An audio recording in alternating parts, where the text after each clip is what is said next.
গল্পকথন by Kallol chapter 2তে আমাদের আজকের নিবেদন সুচিত্রা ভট্টাচার্যের লেখা শিখার ঠিকানা। তোমার নাম কি মামুনি? মৌ। মৌটুসি। ডাকনাম নয়, ভালো নাম বলো। কাঞ্চন কুন্তলা সেন। বাবার নাম? অনিন্দ্যকান্তি সেন। বাহ, কোথায় থাকো তুমি? ঠিকানা কি? 7-3 বালিগঞ্জ স্টেশন রোড। তোতা পাখিটার মতো টকটক উত্তর দিয়ে চলেছে মৌ আধো আধো স্বরে। বুলি ফোটার পর থেকে এভাবেই ওকে প্রতিদিন নাম ঠিকানা মুখস্থ করায় অনিন্দ। সবসময় ভয় মেয়ে যদি কোথাও হারিয়ে যায়। মেয়েও তেমনি, রোজ একবার ভালো নাম বলার আগে ডাকনামটা বলবেই, খেলা যেন। ডাকনাম না আদরের নাম, শব্দটা ঠিক কি হওয়া উচিত? প্রশ্নটা মনে এসেই পলকে মিলিয়ে গেল। শাড়ির কুঁচি সাজাতে সাজাতে ড্রেসিং টেবিলের আয়নায় চোখ রাখল শিখা। আয়নার বুকে ওরা দুজনে ভেসে রয়েছে। খাটের ঠিক মাঝখানে এলোমেলো খেলনা ছড়িয়ে মৌয়ের পাশে কোলবালিশে কনুই রেখে অনিন্দ আধশোয়া। তাকাতেই চোখাচোখি হয়ে গেল। মেয়ের সঙ্গে কথা বলতে বলতেও এদিকেই চোখ রয়েছে অনিন্দর। কি দেখছে? কিভাবে সাজল শিখা? নাকি অনুবীক্ষণে পড়ে নিতে চায় এই মুহূর্তে শিখার ভাবনাগুলোকে? নিজস্ব অধিকার বোধে সব পুরুষই বোধহয় এক জায়গায় এক, তা সে অনিন্দই হোক বা দেবাশিস। মানুষ ভেদে সামান্য যা ডিগ্রির তারতম্য হয় মাত্র। শিখা চোখ ফিরিয়ে নিল।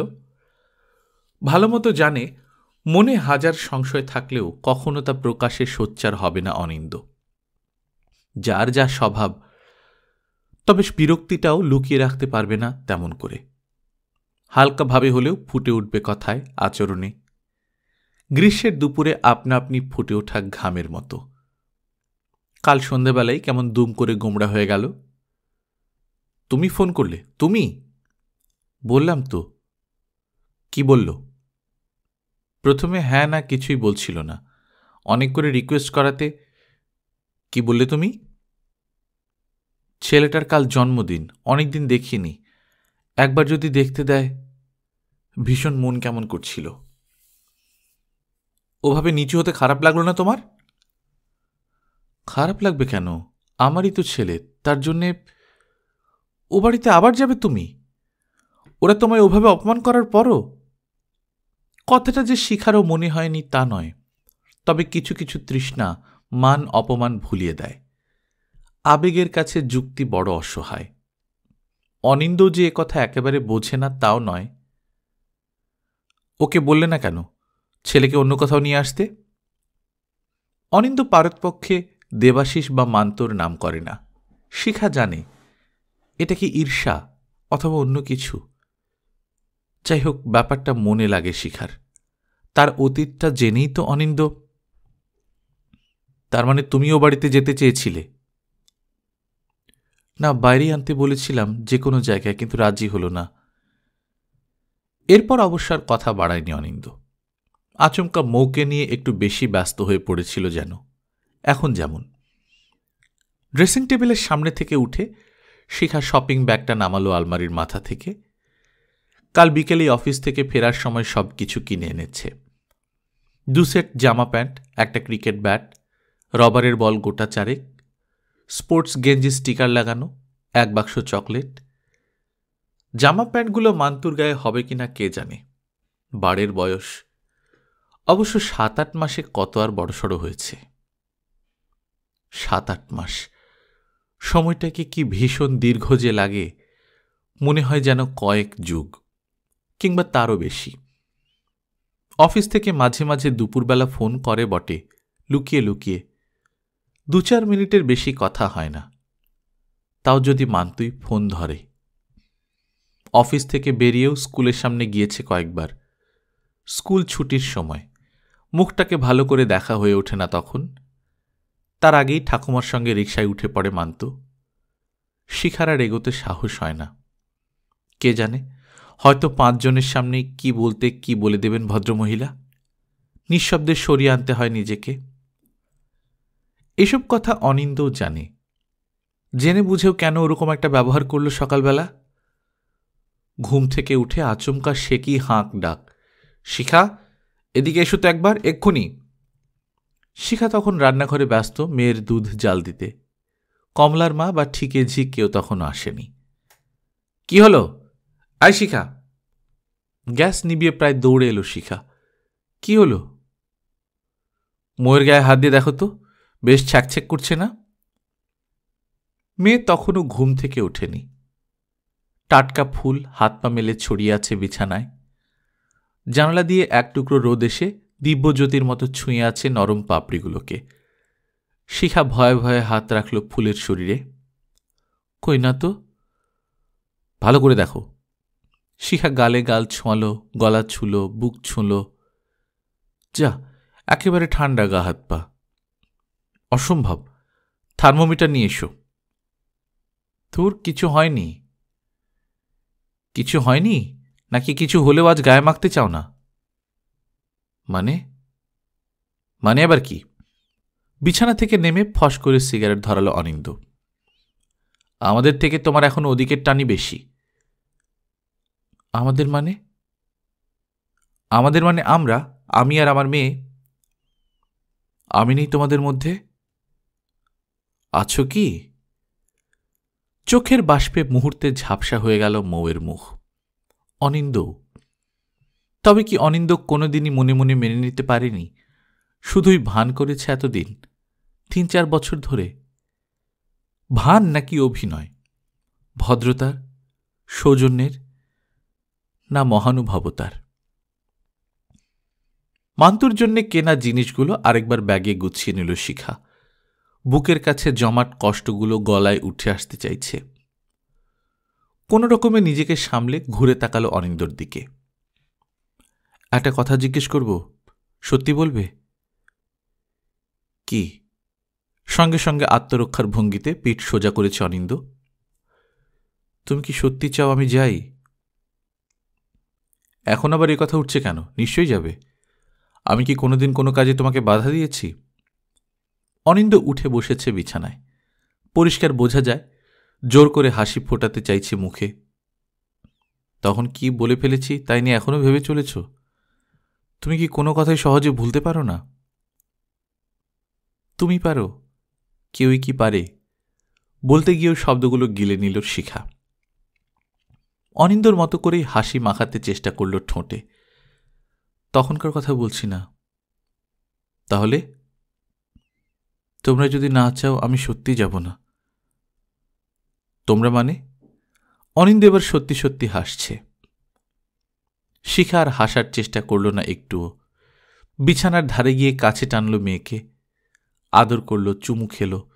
তারপর অনিন্দর চোখে চোখ রাখল খুব শান্তভাবে। তোমরা মানে তোমরা, তুমি, তোমার মেয়ে। মনে মনে বলল, আমার ঠিকানা। বাড়িটার কাছাকাছি এসেও কয়েক মুহূর্ত থমকে দাঁড়িয়ে রইল শিখা। পা দুটো বড় বেশি কাঁপতে শুরু করেছে। বুকের মধ্যে বৃষ্টি একটা ডুবডুব শব্দ, গলা শুকিয়ে কাঠ। আশ্চর্য, এত উৎসাহ, এত আগ্রহ, এত মন কেমন করা সব যেন নিমেষে হারিয়ে গেছে। ফিরে যাবে? না, এত দূর এসে এখন আর ফিরে যাওয়ার কোনো মানেই হয় না। ভ্যানিটি ব্যাগ থেকে রুমাল বার করে মুখ মুছল ভালোভাবে। শপিং ব্যাগটা এ হাত থেকে ও হাতে নিল। গ্রীষ্মের প্রখর রোদ তেজি পুরুষের মতো দাপিয়ে বেড়াচ্ছে চারদিকে। এদিকের ফুটপাতেই শুধু যা এক ফালি দুর্বল ছায়া। শিখা সেই ছায়াটুকু ধরেই আবার এগোলো কয়েক পা। চৈত্র শেষের দুপুর, ছুটির দিনের আলস্য মেখে শুয়ে আছে। রাস্তাঘাট প্রায় নির্জন। আশপাশের বাড়িগুলো দুপুরের স্তব্ধতায় নিঝুম। শিখা মনে মনে একটু স্বস্তি বোধ করল। এই সময় এসে একদিক দিয়ে ভালোই হয়েছে। এখন অন্তত প্রতিবেশীদের মুখোমুখি পড়ে যাওয়ার সম্ভাবনা কম। ভাবতে ভাবতেই ভাবনা হোঁচট খেল। পিকলুদের জানলায় পিকলুর মা না? শিখা তাড়াতাড়ি মাথায় আঁচল টেনে মুখ আড়াল করল। ত্রস্ত পায়ে পার হল হলুদ রঙের দোতলা বাড়িটা। পেরিয়েই চকিতে বিরক্ত নিজের উপরই। ভদ্রমহিলার সঙ্গে দেখা হলেই বা কি হতো? না হয় দুটো কৌতূহলী প্রশ্ন ছুড়ত মহিলা, ছুড়ত, তাতেই বা কি এসে যায়? ওভাবে চোরের মতো নিজেকে লুকোনোর কোনো অর্থ হয় না। সংকোচি বা কিসের? অন্যায় করেছি কি কোনো? একজনের সঙ্গে মেলেনি, ঝগড়াঝাঁটি হয়েছে, কেউ কাউকে সহ্য করতে পারেনি, বিড়ালের মতো আঁচড়েছে, কামড়েছে, সম্পর্ক ছিঁড়ে গেছে। আরেকজনকে ভালো লেগেছে, নিজের মতো করে নতুন সম্পর্ক গড়ে তুলেছে। এতে অন্যায়টা কোথায়? তাছাড়া দেবাশিসের তো কোনোদিন নিরাপত্তা বোধে হাত পড়েনি, শিখার পড়েছে। তখন এই লোকগুলো ছিল কোথায়? ভাবতে ভাবতে অনেকটা যেন জোর ফিরে এসেছে মনে। তবুও যে কেন পা কাঁপে। সারা গায়ে ঝাঁঝালো রোদ মাখা বাড়ি তার দরজায় পৌঁছে হারিয়ে যায় মনের সব শক্তি। এক সময়ের অতি পরিচিত সদর দরজাটাকে কি ভীষণ অচেনা লাগছে। বন্ধ দরজা যেন দরজা নয়। দেবাশিস, দেবাশিসের মা, বাবা, দাদা, বৌদি সকলে মিলে দাঁড়িয়ে আছে বন্ধ দরজা হয়ে। ওপারে মান্ত ঠোঁট ফুলে দাঁড়িয়ে, একভাবে বুড়ো আঙুলের নখ কেটে চলেছে দাঁতে। মান্তুর মুখ চোখের সামনে ফুটে উঠতেই পলকে সব দ্বিধা দ্বন্দ্ব চুরমার হয়ে গেল। বেশ জোরে কলিং বেল টিপে ফেলল শিখা। এসো। দরজা খুলেছে দেবাশিসি। শিখা হাসার চেষ্টা করল। কিছুক্ষণ আগে অনিন্দর সামনে যে হাসি হেসেছিল ঠোঁটে, সেই হাসি। একটু তাড়াতাড়ি চলে এলাম। দেবাশিস শুনেও শুনল না, হাত বাড়িয়ে সোফা দেখালো। বসো, মান্তুকে তুলতে হবে বলেই চলে যাচ্ছে ভেতরের দিকে। পেছন থেকে বেশ শীর্ণ দেখাচ্ছে চেহারাটা। বছরেই শরীর ভেঙে গেছে অনেক। শিখার বুক একটু চিনচিন করে উঠল। দেবাশিস একটু যদি বুঝত শিখাকে, নিজের বাইরে চোখ খুলে দেখতেই পারল না কোনোদিন। ওর উপর এখন রাগ হয় না, এতদিন পর রাগ আর থাকেও না। রাগটাই আস্তে আস্তে কখন করুণা হয়ে যায়, অথবা মায়া। শিখা একেবারে সামনের ছোট সোফায় বসে পড়ল আলতোভাবে। ঘরটা একদম একরকম আছে। দরজার মাথায় সেই লম্বা পেন্ডুলাম ঝোলানো পুরোনো আমলের দেওয়াল ঘড়ি, বইয়ের আলমারির মাথায় সেই মিনে করা ফুলদানিটা, ক্যাবিনেটের প্রতিটি খোপে একই জিনিস, সেই সব রূপলি সোনালি কাপ, মেডেল, দেওয়ালে সেই রবীন্দ্রনাথ, নেতাজি। কেবল সোফা কভার আর দেওয়ালের রঙগুলি অনেক বিবর্ণ হয়ে গেছে। শিখার পছন্দই হয়েছিল বলে বোধ হয়। শিখা কি সত্যি চলে গেছে এই ঘর থেকে? এই ঘর, এই দেওয়াল, ওই দরজা, সব যেন কেমন ভুল হয়ে যাচ্ছে। শিখা আলগাভাবে সোফার গায়ে হাত বোলালো কয়েকবার। বোলাতে বোলাতেই চকিতে টান টান। প্যাসেজে কারো পায়ের শব্দ। কে আসছে? শ্বশুর, শাশুড়ি, ভাসুর, বরজা? অন্যমনস্কভাবে মাথায় আঁচল তুলে ফেলল। ব্যগ্র চোখ ওদিকের পর্দার উপর স্থির। কিন্তু না, এই ঘরে এলো না কেউ। ভারী পায়ের আওয়াজ পাশের খাবার ঘরে ঢুকল বোধ হয়। ও ঘরেও কি এখনো সেই ডাইনিং টেবিলটাই আছে, নীল সানমাইকা লাগানো, টেবিল ঘিরে 6টা চেয়ার। সোফার পিঠে হেলান দিল শিখা, বড় করে নিঃশ্বাস ফেলল। অদ্ভুত, এখন ওদের শ্বশুর শাশুড়ি ভাসুর যা বলে ভাবছে কেন? আইন অনুযায়ী ওদের সঙ্গেও তো সব সম্পর্ক চুকে গেছে। মানুষের সঙ্গে মানুষের সম্পর্ক এক জায়গায় কখনোই থেমে থাকে না।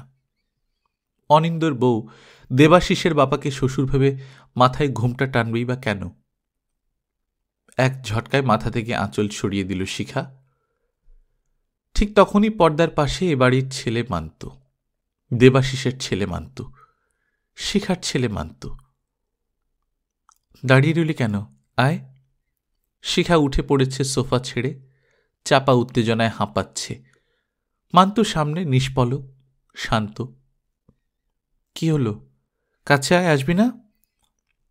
এইবার পায়ে পায়ে কাছে আসছে ছেলে, হাসছে ম্লানভাবে। হাসিটা ঠিক হাসি নয়, কেমন কান্নার মতো। ছেলে কাছে আসার আগে শিখাই ঝাঁপিয়ে পড়েছে, হাঁটু গেড়ে বসে আদর করছে ছেলেকে। এটা হলো অনেকদিন পর দেখা হওয়ার হামি, এটা জন্মদিনের হামি, আর এটা। ছেলে তবুও নিরুত্তাপ। শিখা ঝাঁকুনি খেল সামান্য। ওকে কি বাড়ির কেউ কিছু শিখিয়ে রেখেছে? ফোনে যখন কথা বলে তখনও তো হেসে হেসে। কিরে, কিছু বলছিস না যে? কথা বলবি না? শিখার গলা ধরে এলো, চোখ দুটো জ্বালা করছে। আবেগ কখনো কখনো এত অসংযমীয় হয়ে পড়ে, চোখের জল আটকাতে ঠোঁট দুটোকে চেপে ধরল সজোরে। এভাবেই একটু একটু করে শিখার গলা যখন ডুবে যাচ্ছে, স্বর ফুটল মান্তুর। 8 বছরের বালক 28 বছরের গলায় প্রশ্ন করল, তুমি আমাকে মিথ্যে কথা বলছো কেন? কি মিথ্যে কথা? আমার জন্য তোমার কষ্ট হয়, তুমি কত কাঁদো। কাঁদি তো। মিথ্যে কথা। তুমি আবার বিয়ে করেছ, তোমার তো ছোট্ট মেয়ে আছে একটা। কে বললো তোকে এসব কথা? কেউ বলেনি, আমি শুনেছি। মান্তু কোমরে হাত রাখল বিজ্ঞ মানুষের মতো।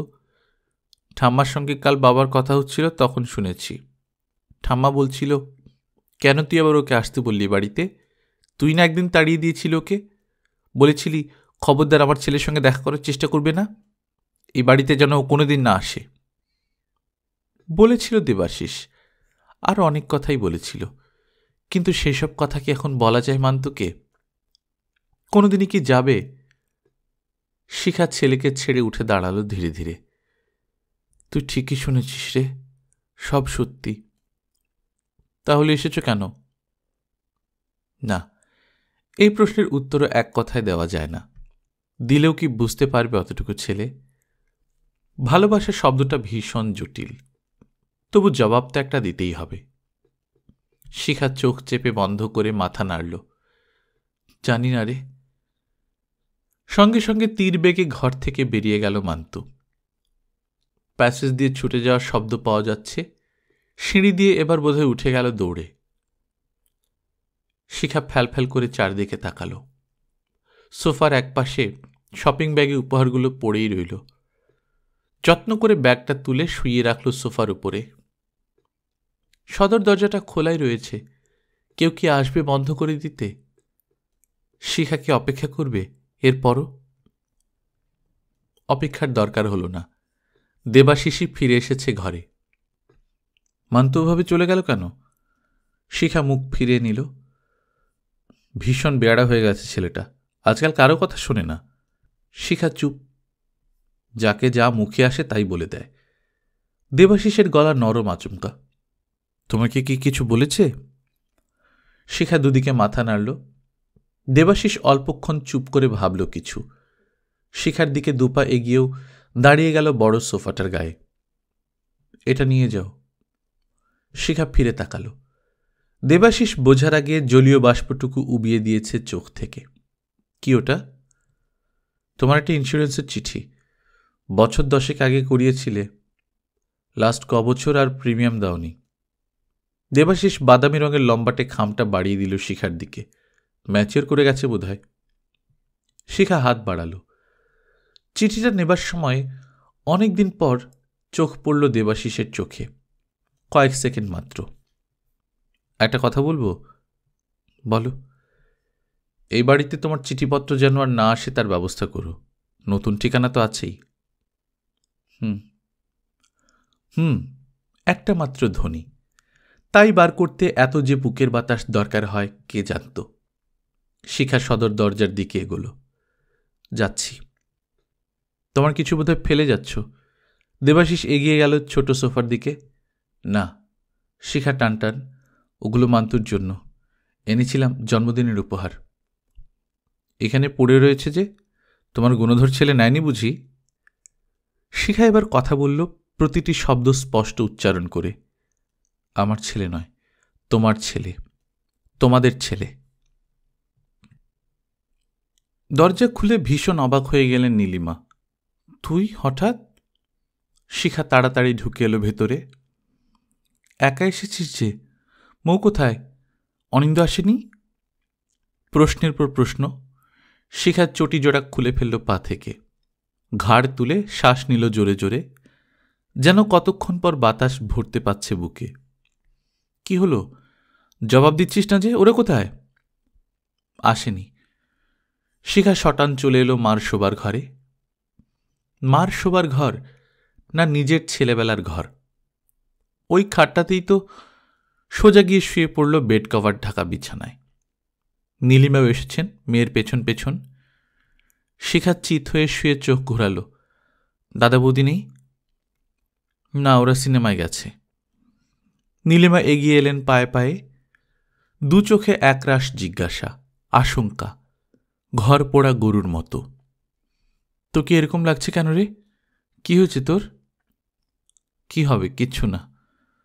শিখা দুহাত দিয়ে চেপে চেপে হাত বোলালো মাথায়, মুঠো করে চুল টানল। বড্ড টায়ার্ড লাগছে মা, এখানে ঘণ্টাখানেক শুতে এসেছি। নীলিমার চোখ স্থির, তীক্ষ্ণ দৃষ্টিতে দেখছেন মেয়েকে। কথা বলতে গিয়ে গলা কাঁপছে। ঠিক করে বল বুড়ি, কি হয়েছে? অনিন্দের সঙ্গে ঝগড়া করেছিস?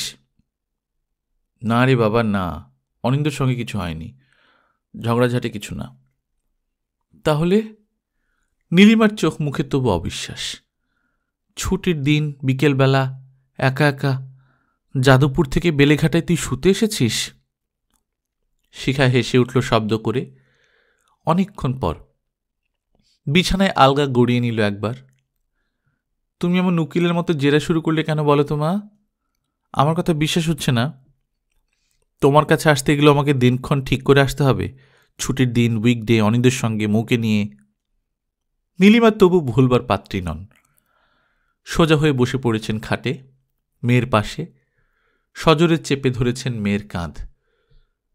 তুমি মিথ্যে কথা বলছিস, আমার কাছে লুকোচ্ছিস কিছু। শিখা নিষ্পন্দ হল এতক্ষণে। এক হাতে চোখ ঢেকে শুয়ে রইল খানিকক্ষণ, অথবা অনন্তকাল। নীলিমা ঝুঁকে হাত রাখলেন তার মাথায়। আমাকে খুলে বল, অনিন্দের সঙ্গে কিছু হয়নি বলছিস, এদিকে?